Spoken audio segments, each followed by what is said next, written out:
মায়ের বুকে নিশ্চিন্তে ঘুমিয়েছিলেন দুধের শিশু আলিজা, কিন্তু গভীর রাতে হঠাৎই আগুন, পুড়ে অঙ্গার ছোট্ট শরীর। ৯ মাসের আলিজা এখন অচিন দেশের বাসিন্দা।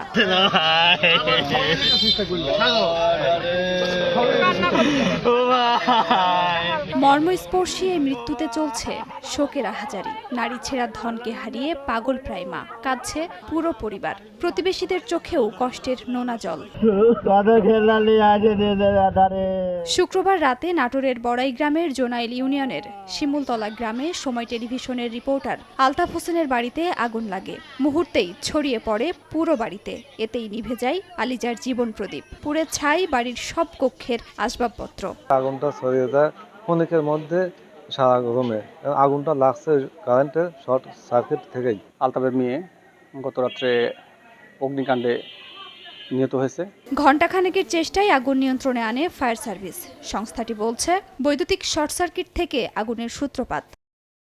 শনিবার দুপুর ৩টায় জোনাইল মাদ্রাসায় জানাজা শেষে স্থানীয় কবরস্থানে দাফন করা হয় ছোট্ট আলিজাকে।